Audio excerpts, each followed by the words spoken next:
para ir e ouvir uma mensagem que vai transformar a vida deles. Nós vamos seguir então para a palavra, né? Nós, semana passada, começamos a falar sobre a graça. Esse mês e o mês que vem, nós vamos trabalhar bem esse tema com relação à graça. Por quê?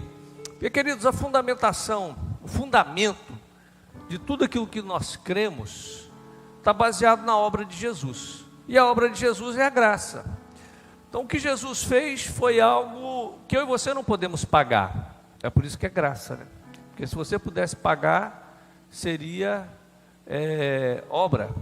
Mas nós não podemos pagar, porque foi feito por Jesus e foi feito para que eu e você desfrutássemos o melhor.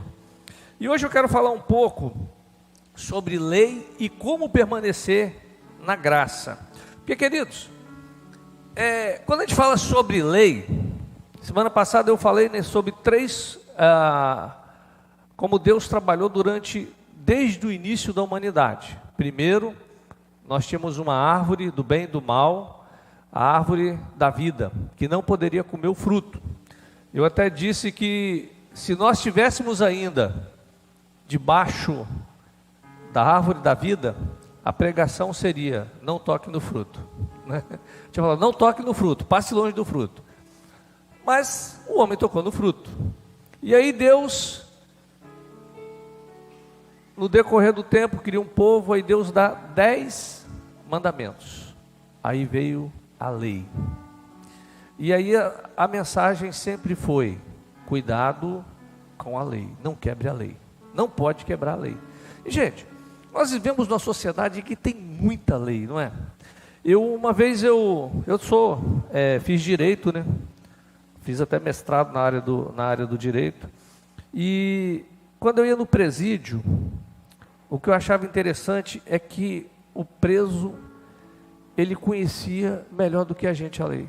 O cara citava o Código Penal, citava as leis, eu ficava sempre admirado, né? Porque não tinha como enrolar um preso. Porque o cara já conhecia tudo. Mas, doutor, você pode entrar com esse recurso, você pode fazer isso, fazer aquilo, outro. Uau! Você fez direito? Não, tem a 4ª série. Mas o cara conhece, porque ele já quebrou quase todas as coisas que tinha ali na lei. Ele conhece. E nós temos hoje muitas leis. E, queridos, fazer leis faz com que o cidadão melhore? Não fez, não é verdade? Porque o cidadão de bem, aquele que nunca fez nada de errado, que mora lá no interior, ou seja, nunca fez nada, ele não sabe de lei, ele não conhece, porque dentro do coração dele, ele aprendeu o seguinte: eu não posso mexer com isso, eu não posso pegar aquilo, eu não posso fazer. Você vê que muitas das vezes uma mãe e um pai imprimiu no coração do filho a lei, do que não pode. Uma vez uma criança, né, eu estava conversando com uma criança, e eu achei interessante que, uma criança de 9 anos, e eu brincando com ela o seguinte, eu falando, a gente estava num parque, e não era no Brasil, tá? E naquele parque tinha um monte de brinquedo, que as crianças foram brincar, deixaram lá e foram para casa. Aí eu brincando com a criança, falou o seguinte: vamos pegar aquela bola. Ele falou assim: não posso. Mas por quê? Não é minha. Aí eu, uau, não posso. Aí aquele carrinho, não é meu. Eu falei: quem ensinou esse menino? Papai e mamãe. Então, queridos, a gente vai falar um pouco sobre isso, porque, queridos, a vontade e a provisão de Deus é que o pecado não tenha o domínio sobre nós, pois não estamos debaixo da lei, e sim da graça. Lá em Romanos 6, versículo 14, Paulo diz: porque o pecado não terá domínio sobre vós, pois não estáis debaixo da lei, e sim da graça. Algo que nós vamos nessa noite falar um pouco é justamente sobre isso, porque, queridos, às vezes nós estamos igual os Gálatas. Fala nisso, começou o curso, acho que não pode entrar mais, né, pastor Jonathan? Mas quem fez a aula essa semana online? Foi bom, né? Cara, fiquei orgulhoso do meu pequeno Jonathan, que cresceu, né? Muito boa a aula, muito bem explicado. E muitos ficam transitando entre lei e graça. Hoje eu errei, Deus não vai Deus não gosta mais de mim. E as pessoas, elas acabam se sentindo culpadas. E queridos, esse texto, ele traz uma promessa maravilhosa e ela coloca uma condição: não podemos permanecer debaixo da lei. Aí tem gente que fala o seguinte: pastor, então está tudo liberado. Meu irmão, na graça, a lei de Deus está dentro do nosso coração. Na graça, nós vamos ver sobre isso durante esses sermões. Na graça, a régua, ela mede muito mais do que na lei, porque na graça, só de pensar, você já defraudou o seu irmão. Na lei você teria que praticar. Na graça o pensamento ele tem que ser diferente. Então não entra nessa de que porque o pastor está pregando graça, então está tudo liberado. Não é assim que funciona. Muito pelo contrário. Nós vamos entender que Deus vai trabalhar isso dentro do nosso coração. E o amor que vai gerar em nós, por estarmos andando na graça, vai fazer com que o pecado não nos domine mais. Amém? Consegue entender isso? Aí nós vamos encontrar, queridos, só para a gente entender um pouco isso. Abraão estava na lei? Não tinha lei na época de Abraão, mas foi um homem que andou segundo o pensamento de Deus, obedeceu, foi um homem de fé. José não tinha lei, mas ele vai para a casa de Potifar, e nós vamos ver isso, e ele não adultera, mas não tinha lei que dizia que não deveria adulterar. Às vezes tem pessoas que acham o seguinte: tem que ter. Não, queridos, está aqui dentro. E tem coisas que não estão escritas na lei cerimonial, nem nos 10 mandamentos, que a Bíblia diz que nós temos que fazer. Mas vamos prosseguir, que nós vamos entender um pouco mais sobre isso. Queridos, a cada manhã, quando você acordar, lembre-se de que Deus não está demandando algo de você, mas Deus está te suprindo, porque o nosso Deus sempre vai estar nos suprindo, porque cada mandamento da lei é uma exigência ou uma demanda divina, mas nós não estamos mais debaixo da lei. A graça, porém, não é uma exigência, mas é um suprimento de Deus. Evidentemente, suas demandas divinas, elas serão cumpridas por causa do suprimento de Deus. Você, quando vive debaixo de uma constante... Ô Guilherme, você consegue aumentar o retorno aqui para mim? Que estou com pouco retorno aqui. Se você vive debaixo de uma constante sensação de que Deus está demandando algo de você, quem vive, debaixo de constante demanda e exigência, ele acaba se tornando um cobrador. E nós vamos ver um pouco isso, porque é uma pessoa que vai cobrar do seu cônjuge, daqueles que estão ao seu redor. Uma pessoa que vive debaixo de lei, ela sempre vai cobrar os outros. Eu fiz, eu mereço, você não fez, você não merece. E nós sempre vamos estar cobrando as pessoas. Você acaba se tornando alguém com quem é muito difícil viver. Esse é um sinal de quem vive debaixo da lei. É uma pessoa que vive cobrando, que vive exigindo, e que ele mesmo não consegue atingir o padrão que ele exige dos outros. Mas não há certas coisas que o Senhor, Ele exige de nós. Sim, tem certas coisas, e nós vamos ver em Filipenses 2,13. Entretanto, lembrem-se de que a graça de Deus opera em nós, tanto o querer fazer a sua vontade, quanto o obedecer. A graça nos supre completamente. Amém? Nós vamos saber o que Deus quer e o que Deus não quer. Lei é demanda, graça é suprimento. Deus sempre vai nos dizer o que Ele quer e como Ele quer que a gente trabalhe, como Ele quer que a gente faça. Em Romanos, no capítulo 7, nós aprendemos sobre a liberação da lei. Queridos, quando a gente começa a estudar Romanos ele tem uma riqueza tão grande para falar sobre a graça e sobre esse favor imerecido que nos alcança. Quando você começa a se aprofundar em Romanos, você começa a entender o que Deus quer de nós, o que Deus quer de você. E aí você está aí você vai para Gálatas, você entende uma igreja que tinha tudo, mas que resolveu acrescentar algumas coisas, Porque Jesus disse: eu sou o caminho, a verdade e a vida. Jesus é o caminho.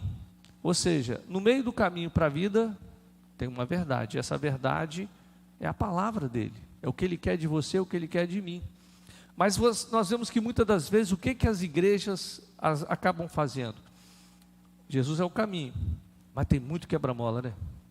O pessoal põe quebra-mola, põe pedágio, e o negócio fica complicado. Porque a gente vê pessoas que não conseguem atingir as exigências, aquilo que é pedido, porque se torna tão pesado. Aí nós vemos hoje uma grande quantidade de ex-cristãos, pessoas que você perguntar o seguinte, ou melhor, ele até se diz cristão, se você perguntar, você é cristão? Sou. Frequenta alguma igreja? Não. Me decepcionei, porque não conseguiu atingir o padrão que a igreja exigiu, o padrão da roupa, o padrão financeiro. Às vezes, um dia eu estava vendo um pastor falando o seguinte, se você não dizimar, se você não entregar a oferta, se você não fazer, você não será abençoado. Eu fiquei pensando, mas onde está na Bíblia que esse cara tem autoridade para falar sobre isso? Aí pega um texto de Malaquias que diz que Deus vai abrir as janelas dos céus, que vai fazer isso, mas a gente vê na própria Bíblia, Jesus curando pessoas que eram pecadoras, que não mereciam ser curadas. Aí nós temos que ir para a palavra, para entender o que é o favor de Deus, o que é a graça, como Deus trabalha. Gente, não estou falando que você não tem que dar dízimo, dar oferta não, só estou falando que tem gente que condiciona, se você não fizer, você é amaldiçoado. Aí nós acabamos trazendo peso para a vida das pessoas, como eu já vi muitas pessoas que abandonaram o Evangelho, porque não conseguiram cumprir aquilo que a igreja exigia, o padrão que a igreja exigia. Aí abandonaram o Evangelho, porque Deus não me ama. Aí nós entramos naquele ciclo, né? Deus tem filhos favoritos. Aí quando você lê a Bíblia, esses dias eu estava lendo Jacó. Gente, pensa em Jacó. Jacó, o próprio nome já dizia, né? Enganador. Né? Aí Jacó, ele engana o pai. O pai já tinha decidido que a bênção seria de Esaú, porque Esaú nasceu primeiro, e a bênção seria de Esaú. E Jacó arma um plano para receber a bênção. Coloca uma pele cheia de pelo de animal nos braços, engrossa a voz e vai servir a comida para o pai. E chega lá, o pai pergunta, quem é que está aí? Esaú. Eu pensei que era Jacó, mas deixa eu pegar aqui, porque eu estou achando que sua voz não está batendo. Aí passa a mão, realmente Esaú. Aí abençoa ele. Aí ele foge. Ele vai parar na casa de quem? Labão. Se Jacó era enganador, Labão era 10 vezes mais enganador. A Bíblia diz que o Labão mudou o salário de Jacó umas 10 vezes. Mas não foi para mais, foi para menos. Que coisa, né? Você ficaria trabalhando num lugar onde o seu salário, em vez de aumentar, reduz? Mas Deus estava trabalhando, tratando a vida de Jacó. Deus estava tratando ele. Deus estava consertando ele. Você enganou, agora você está sendo tratado. E aí ele sai da casa do sogro, com um monte de filho, mulher, concubinas, e volta para a terra, da onde ele veio, lá para a casa do seu pai. No caminho ele tem um encontro com Deus. É interessante que esse encontro ali era um anjo que era o próprio Deus, e ele luta, persiste, e o anjo toca na sua coxa. Dizem que a dor aqui no músculo é terrível. Você que já sentiu uma contração aqui, você sabe que é uma dor insuportável. Deus tocou, ele ficou manco. E aí ele mesmo assim persistindo, aí Deus pergunta, qual é o teu nome? Quando o pai perguntou o nome lá atrás, era Esaú, né? Agora o nome é Jacó. Queridos, no caminho Deus vai nos tratar. Ele vai nos tratar. E às vezes você está sendo tratado, e você está achando que Deus não me ama, Deus não gosta de mim. Mas Deus está te tratando. Pensa num homem que Deus gostava dele, Jó. Pensa num cara. Gente, Jó era um homem rico.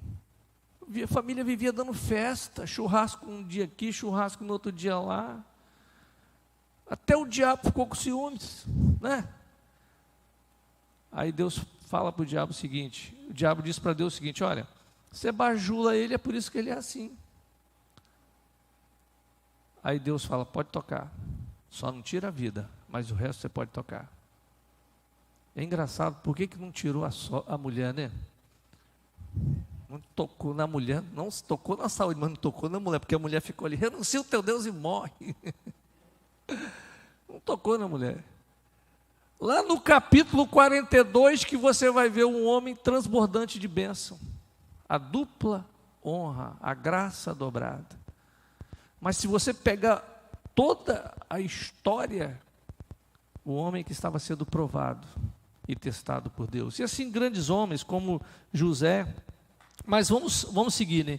E aí, queridos, Paulo, ele dá uma explicação muito boa para a gente entender essa questão entre lei e graça.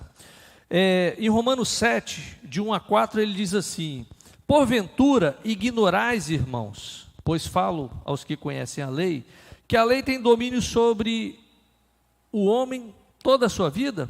Ora, a mulher casada está ligada pela lei ao marido, enquanto ele vive. Mas se o mesmo morrer, desobrigada ficará da lei conjugal, de sorte que será considerada adúltera se vivendo ainda o marido, unir-se com outro homem. Porém, se morrer o marido, estará livre da lei e não será adúltera se contrair novas núpcias. Assim, meus irmãos, também vós morrestes relativamente à lei por meio do corpo de Cristo, para pertencerdes a outro, a saber, aquele que ressuscitou dentre os mortos, a fim de que frutifiquemos para Deus. Aqui Paulo faz uma analogia entre o casamento, lei e graça.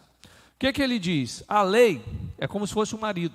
Enquanto o marido estivesse vivo, a mulher não poderia casar de novo, a não ser que ela tivesse se divorciado, mas ela não poderia casar. O marido estava vivo. Se casasse de novo, ela estaria cometendo adultério. E Paulo diz, mas morrendo o marido, ela fica livre. Só que, querido, a lei, ela veio de Deus, ela é boa. Então ela não vai morrer. Quem morre é a mulher. Mas ela morre em Cristo, assim como Cristo morreu. Nós morremos para a lei e ressuscitamos nele pela graça. Aí nós estamos em Cristo. Você entende? Paulo, quando ele explica isso, ele foi numa maestria muito grande para fazer essa comparação, para que a gente possa entender justamente que em Cristo nós estamos nele, na graça que ele conquistou para nós na cruz. Aqueles que vivem segundo a lei, eles não podem evitar a condenação. Por quê? Se você errar uma vírgula só da lei, toda a lei vai junto. E, queridos, quando Moisés recebe os mandamentos, o povo legislou em cima disso. Então, cada coisa que tinha ali, você imagina, tem que guardar o sábado. E aí já se colocou um monte de coisa, não pode andar isso, não pode andar aquilo, porque as pessoas elas tendem a complicar. Deus foi lá e deu 10 mandamentos. Aí o povo começou, mas a gente não pode trabalhar no sábado, mas não pode andar também. O judeu, o ortodoxo que está lá em Israel, ou no redor do mundo onde tem judeu ortodoxo, ele tem uma quantidade de passos que ele pode dar da sexta-feira à tarde até o sábado à tarde. Quando eu estive em Israel, achei interessante que você vai ver judeu que vai para o hotel na sexta-feira, para que ele não pegue nem num copo d'água. Já está tudo lá na mão, para ele não andar, não fazer força. Aí eu entrei no elevador, nós entramos no elevador, e em Jerusalém, gente, o que mais tem é hotel, e hotéis muito bons. Aí entramos no elevador, e tinha um camarada lá, e ele pediu para apertar o botão de um andar. Apertei. Aí eu achei interessante que ele já estava dentro do elevador, o elevador estava subindo e descendo, e ele não apertou. Ele esperou alguém entrar para apertar para ele, para ele não fazer força. Eu falei, cara, isso é o máximo que tem de não fazer, de guardar a lei. Porque se descumprir uma vírgula sequer, toda a lei vai embora. E quando Paulo chega, Paulo encontra um povo que não estava suportando viver isso. Tanto é que quando ele começa a falar aos Gálatas, ele está falando um povo que quer voltar para isso. Jesus, quando morreu na cruz, ele disse, está consumado. Toda a obra da salvação estava consumada. É por isso que o Evangelho, ele vem dando demonstrações do que Jesus fez e como deveria ser. Jesus ali na cruz, 2 malfeitores, um à direita e um à esquerda, e um dos malfeitores disse, Jesus, você lembra de mim quando entrar no teu reino? Jesus fala, hoje mesmo estarás comigo no paraíso. Queridos, até ali Jesus mostrou como, de forma didática, para nós entender que a salvação não é pelas obras, é pela fé em Cristo Jesus. Nós não somos salvos porque somos bons, nós não somos salvos porque guardamos os mandamentos, nós somos salvos porque confiamos em Cristo Jesus, que morreu na cruz por nós. Mas o povo não entende. Aí, como eu falei, o problema é que a igreja começa, às vezes até para querer ajudar, né? Não, eu tenho que ajudar para o pessoal ser mais, como se diz, para não errar. Então vamos cercar de todos os lados. E nesse cercadinho, a primeira cerca, aí depois vai aumentando a cerca, um muro, e quando se vê, o evangelho se torna inalcançável. É tanta coisa que você chega na igreja e você fala, pastor é um santo. Aí tem gente que acha, o pastor é o cara, ele é o cara, esse é o cara, ele é santo. 40 dias de monte, o cara vive no jejum da água, vive não sei o quê. Aí a gente começa a achar pessoas mais santas que as outras, e a gente começa o seguinte, fulano, você é tão santo, ora por mim. Aí a gente começa a ter as pessoas que nós acreditamos que elas são tão boas, que elas têm condição de chegar até o Pai, e nós não. Não, a oração de fulano sobe, a oração de ciclano, nossa, mas queridos, a oração do pior dos piores, justificados, ela chega ao Pai, porque é a justiça de Deus que nos cobre, não são as nossas obras. Paulo diz que as nossas obras são trapos de imundícias, que coisa, né? E uma vez um pregador, fui numa igreja, o cara falando, olha, hoje vai acontecer. Aí eu estou ali pensando, vai acontecer. Estou 40 dias de propósito. Estou entregando aqui hoje. Hoje vai acontecer um negócio aí. Eu falei, ai meu Deus do céu. É como se Deus tivesse a obrigação, porque o cara é tão bom, ele fez tanto que agora Deus tem que fazer. Não, queridos. Se fosse assim, olha só Davi. Davi adultera com Betseba, né? O filho de uma mulher e de um homem que cometeu tanta coisa errada, Davi e Betseba, Salomão, foi escolhido para reinar. Se Deus fosse olhar obra, Salomão tinha sido escolhido para reinar? Nunca, né? E ainda foi o cara que construiu o templo. Deus não olha dessa forma. Quando a gente olha a Bíblia, a gente vê a graça de Deus do Velho Testamento até o Novo Testamento. Tem graça em todos os lugares da Bíblia, né? Judá, quer um exemplo igual Judá? Os judeus, a tribo de Judá, é a turma que está lá em Israel, os judeus. Quem foi Judá? Você conhece a história de Judá? Um dos 12 de Jacó. Mas foi o cara que vendeu José para o Egito. Foi o cara que vendeu pelas moedas, entregou. Jesus veio da onde? A descendência de Jesus. Judá tem um filho com a nora, adultério. A raiz de Jesus vem da onde? Gente, é a graça, não é lei. Deus está desde o começo mostrando, não são as suas obras, é a minha graça. é a minha misericórdia. Sou eu que faço, eu que digo, eu que trabalho. Colossenses 2,14 diz assim: tendo cancelado o escrito de dívida que era contra nós, e que constava de ordenanças, o qual nos era prejudicial, removeu inteiramente, encravando na cruz. O casamento com a lei é estéril. Antes você era casado com a lei, mas agora se casou com a graça. E nessa nova visão, você poderá dar muitos frutos. Queridos, olha só que coisa interessante. Depois que Jesus pregou o Sermão do Monte, lá em Mateus 5, ele descendo do monte, a primeira pessoa que Jesus encontra é quem? Um leproso. E a lepra era um símbolo de pecado, e quando ele purifica o leproso, ele está nos mostrando que a nova aliança é essencialmente o oposto da velha. Na velha aliança ninguém podia tocar no impuro, porque a impureza passava para quem tocava. Todavia, no tempo da graça, nós tocamos o impuro e passamos para ele a nossa pureza. Foi o que Jesus fez. Olha, parece algo muito lógico, né? Que quanto mais nós ensinarmos os 10 mandamentos, quanto mais nós falarmos sobre isso, as pessoas serão mais santas. Mas não era isso que acontecia na época de Jesus, não é isso que a Bíblia diz. Quanto mais nos unimos com a lei, mais o pecado toma espaço. O poder do pecado é a lei.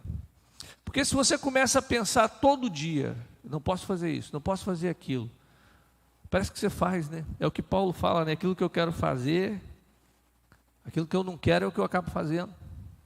Porque quanto mais você pensa, mais aquilo se torna a sua rotina na sua vida. E você acaba repetindo isso. Sem lei está morto o pecado. Agora, porém, libertados da lei, Romanos 7, né? Agora, porém, libertados da lei, estamos mortos para aquilo a que estamos sujeitos, de modo que servimos em novidade de espírito, e não na caducidade da letra. Mas o pecado, tomando ocasião pelo mandamento, despertou em mim toda sorte de concupiscência, porque sem lei está morto o pecado. Romanos 7, versículos 6 a 8. Nós fomos libertos da lei. Amém? Amém, irmãos? Você tem que entender isso. Se você não entender isso, sua vida não vai andar, não. Você vai continuar igual os fariseus. Hoje pela manhã o pastor Diego trouxe uma palavra muito boa sobre um dos milagres de Jesus. Porque o fariseu, não tinha ninguém que cumpria mais a lei do que o fariseu. Mas nenhum deles foi aprovado por Jesus. E Jesus pegou só gente boa para andar com ele, para mostrar que é graça. Porque, queridos, quando eu digo que eu não consigo, é aí que Jesus trabalha. Há um tempo atrás eu estava ouvindo um testemunho de uma irmã, e ela falou: pastor, 37 anos, eu estou agora, e eu sou crente desde os 15 anos de idade. E eu vivi a vida toda numa igreja, sempre seguindo certinho, com muito medo de errar, preocupada com o que os outros iam falar, andando certíssimo em tudo. Minha vida nunca andou para frente. Mas o dia que eu comecei a entender o Evangelho, que é a minha dependência de Jesus, que eu vou agradar a Ele, não pelas minhas obras, mas por amor ao que Ele fez por mim na cruz, e vou descansar na provisão de Deus, minha vida começou a mudar. Porque quando você descansa na provisão de Deus, você descansa o seguinte: Jesus é suficiente, Ele vai me ajudar a vencer o pecado, Ele vai me ajudar a viver uma vida de santidade, Ele vai me ajudar a vencer o vício, a vencer aquilo que me dominava, Ele vai. Porque enquanto eu ficar pensando no pecado, o pecado se torna real na minha vida. Há um tempo atrás eu estava conversando com um dependente químico, e ele falando comigo o seguinte, falando: pastor, minha mãe chora tanto porque eu uso droga, não sei o quê, mas eu não gosto da droga, eu gosto tanto da minha mãe. Ele falou assim, não, você não gosta da sua mãe. Você gosta mais da droga do que da sua mãe. Não, eu gosto mais da minha mãe do que da droga, não. Se você gostasse mais da sua mãe, você não faria ela chorar. Você não usaria droga. A droga é mais importante do que sua mãe. E ele parou, chorou e falou, é verdade. A droga é mais importante. Aquilo que se torna o nosso hábito é a coisa mais importante. Agora, quando o amor por Jesus, o amor por aquilo que Ele fez por mim, se torna a coisa mais importante, eu não vou sair cometendo pecado. Quando eu amo o que Ele fez na cruz, quando eu entendo esse amor que Ele tem por mim, queridos, o pecado, ele vai ser um acidente. Ele não vai ser algo que eu viverei praticando. Você está entendendo isso? Amém? Em Romanos 7,7, Paulo diz, eu não teria conhecido o pecado, senão por intermédio da lei, pois não teria eu conhecido a cobiça, se a lei não dissera, não cobiçará. A lei, que ele está se referindo aqui, são os 10 mandamentos. E queridos, nós fomos libertos da lei. Eu não estou dizendo aqui que nós somos daqueles que são contra a lei, muito pelo contrário. A lei, ela foi colocada para nos mostrar aquilo que nós, para nos mostrar quem nós somos, onde nós erramos. Mas nós não podemos viver debaixo da lei. Nós temos que viver imersos na graça, que é Jesus Cristo. Viver pelo esforço e merecimento próprio é um ato de infidelidade. Por isso é que ele compara aqui o casamento. Se o cara está vivo, o marido está vivo, a mulher não pode se casar com outro. Ou seja, se a lei continua viva para mim, eu não posso receber a graça. Mas quando a lei morre, ou melhor, quando eu morro para a lei, eu nasço, meu nascimento é pela graça. Agora eu vivo na graça. Agora, se eu ficar flertando com a lei, Paulo está dizendo que eu estou adulterando. É o que os Gálatas estavam fazendo. Ele fala, ó insensatos Gálatas, vocês não sabem o que vocês querem a graça, mas vocês vivem na lei. Agora, como nós podemos permanecer nessa graça maravilhosa? Queridos, a Bíblia é como um álbum, né, de fotografia, criado por Deus, e está cheio de imagens de fé. O salmista, no Salmo 127, por exemplo, é uma imagem de fé para a nossa família. Lá, nós vemos que os nossos filhos serão como flechas nas mãos de Deus. Os nossos filhos vão acertar o alvo. A definição de pecado é errar o alvo, mas os nossos filhos têm a promessa de atingir o alvo. Amém, né? Glória a Deus. Outra imagem de fé é o Salmo 1. Ali o salmista diz que nós somos como árvore plantada. Não somos como árvores que nascem e crescem no meio da floresta, né, onde ninguém vê e nem se importa. Antes, nós somos plantados e cultivados por alguém. Ser plantado significa que nós somos lavouras de Deus. Nós somos o jardim secreto de Deus. Ele nos plantou, Ele nos rega, Ele vai cuidar de nós, de cada uma das nossas necessidades. Queridos,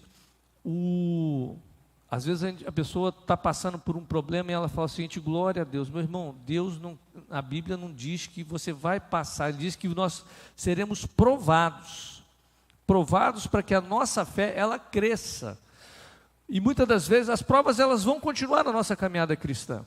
É como uma pessoa que começou lá com 4 anos de idade, ela foi para o prézinho, e as provas, elas começam. E vão ter provas durante toda a jornada. Chegar no 2º grau, as provas mudam. Eu lembro quando a gente estava ali no Mascarenhas de Moraes, aí o Mascarenhas era ali, aqui no Solon Borges. Eu sou velho, né, gente? Mascarenhas era no Solon Borges. Aí um coleguinha falou o seguinte, rapaz, a 5ª série é que é difícil, meu irmão falou que é o terror. Aí eu fui para a 5ª série, a gente foi para o Almirante, eu já fui preocupado, com medo. Aí na 5ª série o pessoal, a 7ª é que é difícil. E assim ia. Aí quando chega o 2º grau, a mesma coisa. Aí você vai para a faculdade, as provas elas vão tendo. Aí quando você termina o curso superior, aí vem mestrado, doutorado, pós-doutorado, quem quer continuar estudando vai continuar tendo prova. Não tem jeito, se passar de nível tem que ter prova. A vida cristã é a mesma coisa. Tem gente que está na primeira série, tomando bomba todo ano. Né? Não passa. Primeira aprovação que tem, Deus não me ama, Jesus não me quer, e aí se afasta, abandona, chora, bomba. Né? Não vai subir de nível. Agora tem gente que entende o negócio, entendeu? Não é prova, Deus está mandando prova, igual o Jó, Deus está mandando uma prova aqui para que eu suba de nível. Deus está permitindo para que eu suba. Aí rapidinho faz o dever de casa, estuda e pá, sobe de nível. Aí tem gente que fica olhando, né? Poxa, o cara se converteu ontem, já está lá na frente, mas ele entendeu o processo de Deus. Todo pai que tem filho, quer que o filho cresça. Sempre vai ter um desafio na nossa caminhada cristã. Sempre vai ter um desafio, Deus sempre vai estar conosco. Como eu falei, queridos, nós somos plantados junto às correntes de água, nós temos completa provisão e suprimento. Deus nos dá isso. Nós damos frutos na estação certa, as nossas folhas não murcham. Deus quer que sejamos frutíferos. Aí aqui eu queria só que você entendesse uma coisa.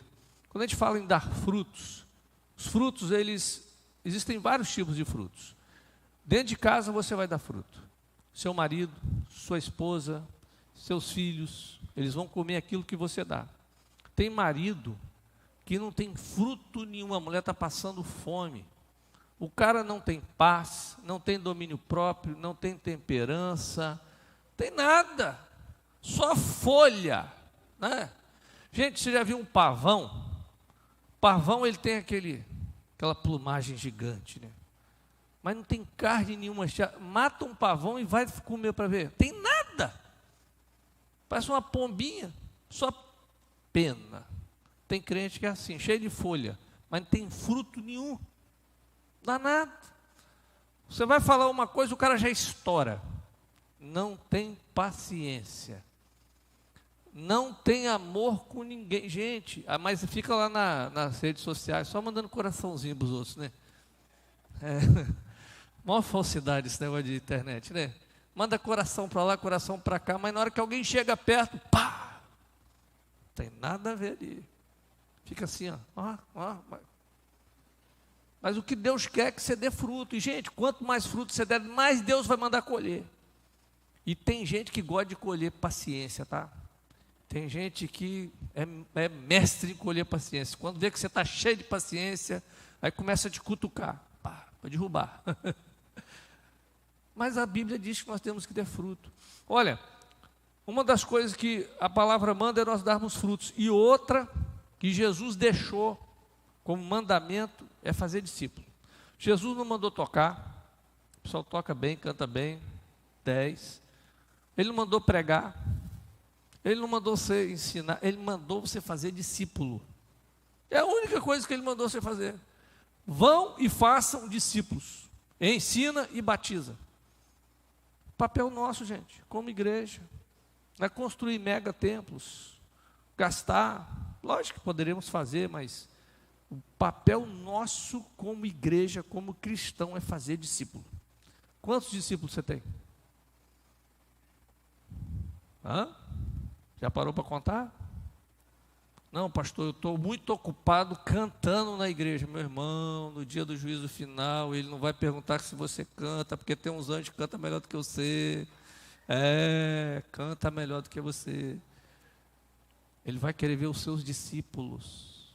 Porque quando a gente entrar no céu, vai entrar aquela tropa. Eu fico imaginando o seguinte: Paulão vai estar lá na frente, e atrás dele todos os discípulos, o discípulo que ele fez, que fez outro, que fez outro, que fez outro, assim sucessivamente. Eu acho que eu vou estar atrás de Paulo, atrás daquela turma ali. E atrás de mim tem que vir uma renca.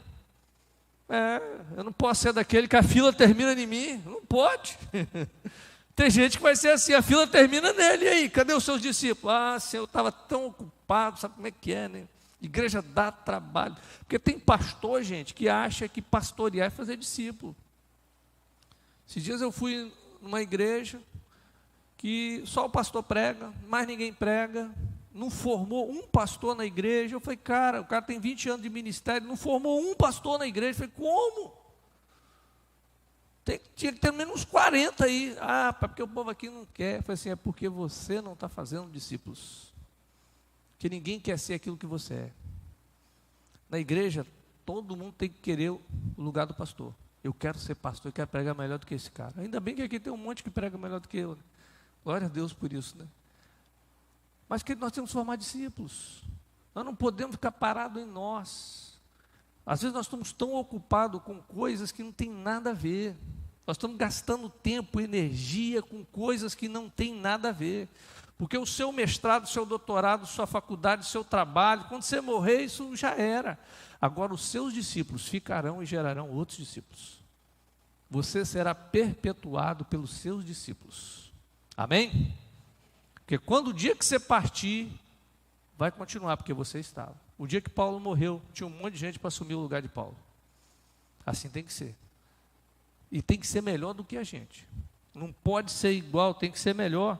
Porque se for igual, fica na mesmice. E a nova geração é algo novo, então nós temos que ter gente melhores do que nós. Porque, queridos, acelerando um pouco, que o culto em inglês já está com a hora de começar, né? Nós decaímos da graça quando nós vivemos segundo a lei.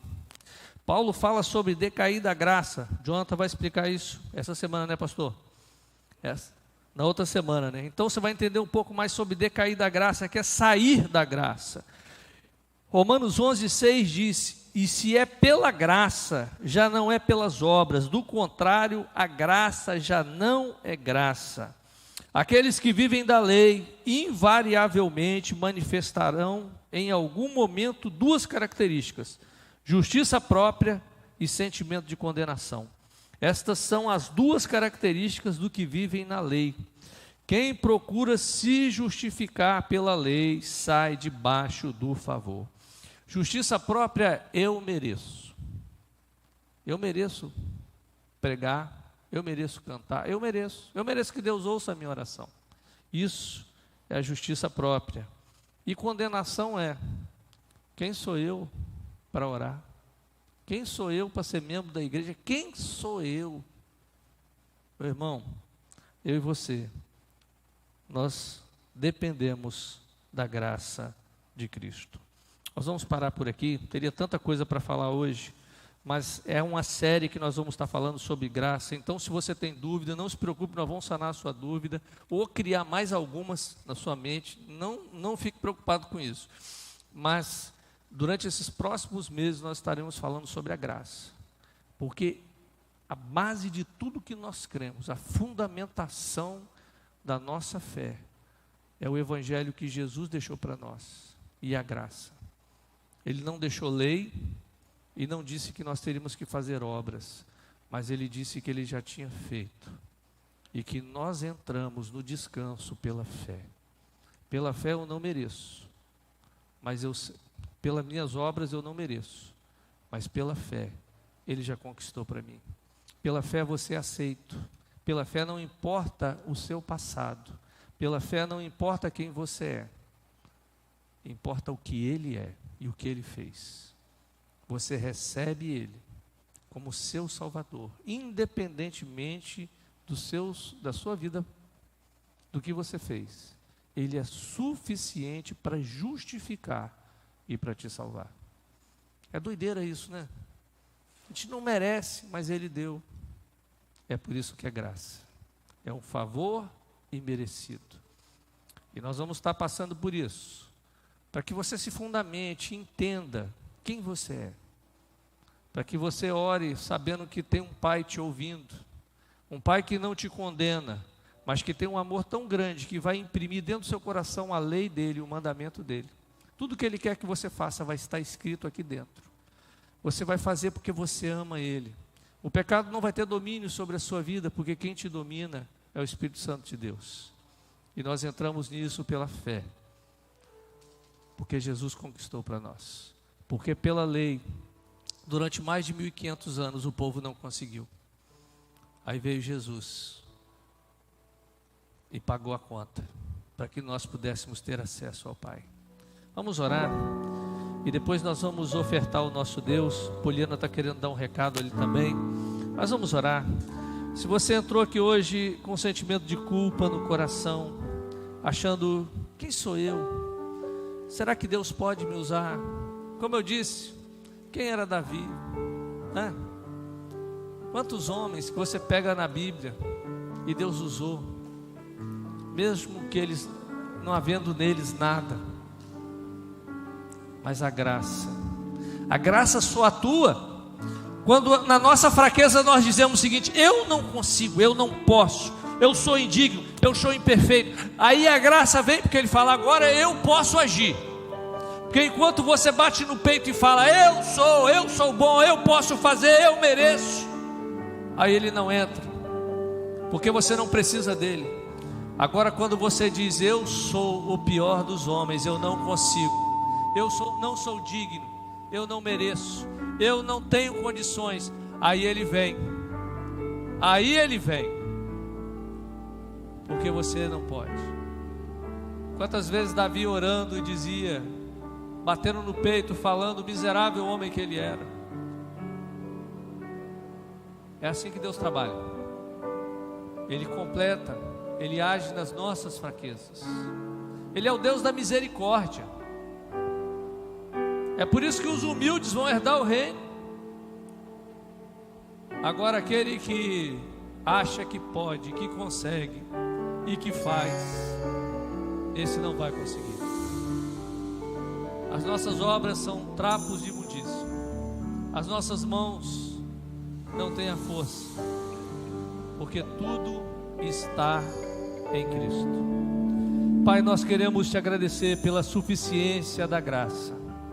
Agradecer mesmo que não haja mérito nenhum em nós, o Senhor nos amou com amor tão grande, que justificou todos os nossos pecados e nos perdoou e nos trouxe para Ti e nos enxertou na Tua família, Pai, nos tornando filhos. Mesmo não havendo mérito em nós, o Senhor nos ama. Mesmo não havendo em nós nada que justifique tanto amor, o Senhor nos ama. Mesmo sendo um grande pecador, o Senhor nos ama. Eu quero te agradecer, Jesus, pela suficiência do sacrifício da cruz. E oramos no Teu nome, Jesus. Amém. Vamos ofertar ao nosso Deus? Traga seu dízimo.